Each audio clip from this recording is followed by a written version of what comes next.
Hello friends, welcome back to my channel. बहुत सारे लोगों को शिकायत है कि उनकी स्क्वाश की बेलें उन्होंने गार्डन में लगाई हैं, लेकिन उनमें फ्लावर्स भी नहीं आ रहे हैं, और अगर आ रहे हैं तो उनके ऊपर कद्दू नहीं बन रहे, स्क्वाश नहीं बन रहा। तो मैं आज आपको यही चीज़ शेयर करूंगी कि किस तरह आपकी बेलों में भी बहुत सारे स्क्वाश लगेंगे।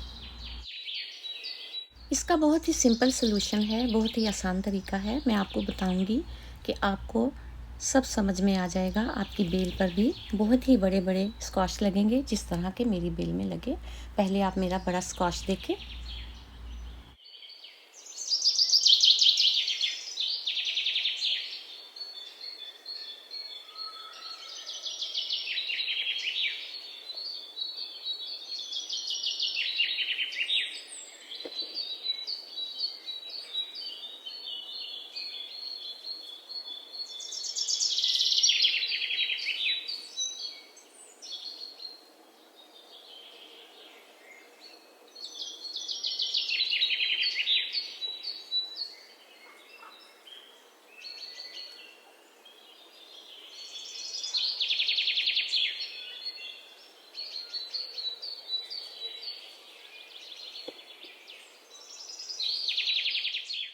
एक बेल पर हमेशा दो तरह के फ्लावर लगते हैं, और एक मेल फ्लावर होता है और एक फीमेल फ्लावर होता है। किस तरह पहचान होगी कि कौन सा मेल है और कौन सा फीमेल है, ये मैं अभी आपको बताती हूँ।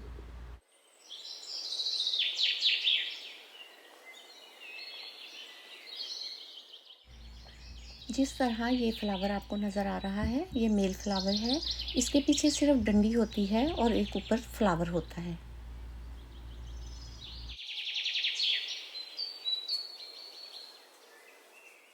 और ये जो दूसरा फ्लावर मैं आपको दिखा रही हूँ, ये फीमेल फ्लावर है।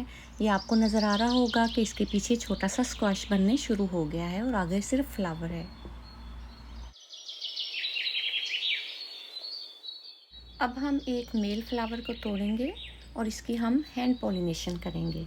इस मेल फ्लावर को तोड़कर हम जो फीमेल फ्लावर है उसके फ्लावर को उसके साथ इस तरह से लगाएंगे कि एक दूसरे को पोलन उनकी मिल जाए। ये काम बीज करती हैं। अगर आपके घर में फ्लावर्स नहीं लगे हुए तो फिर ये काम आप हैंड पॉलिनेशन खुद कर सकते हैं। इसी तरह एक दो दफ़ा करने के बाद आपका ये जो पीछे स्क्वाश है ये बड़ा होना शुरू हो जाएगा, और माशाल्लाह इतना बड़ा होगा कि आप देखकर हैरान रह जाएंगे।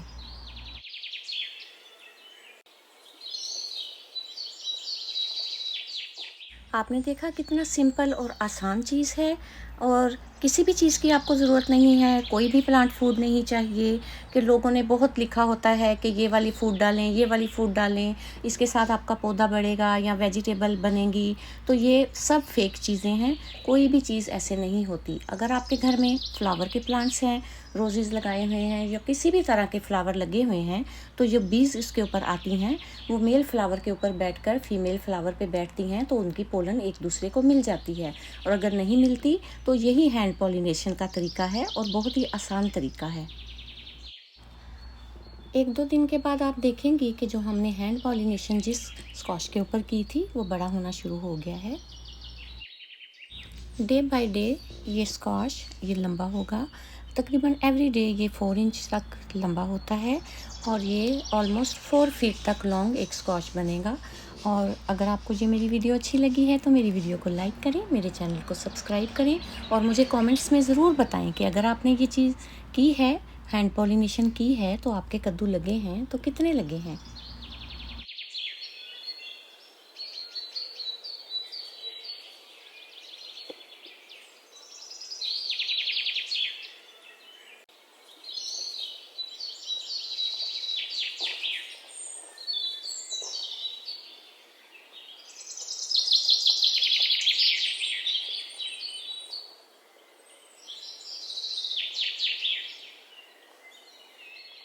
आपने देखा कितना सिंपल और आसान तरीका है ये हैंड पॉलिनेशन का, और किसी भी चीज़ की आपको ज़रूरत नहीं है, कुछ भी नहीं चाहिए। सिंपल तरीके से मेल फ्लावर को तोड़ें, फीमेल के साथ उसको पोलन दें, और यही तरीका आपने हर फ्लावर के साथ करना है।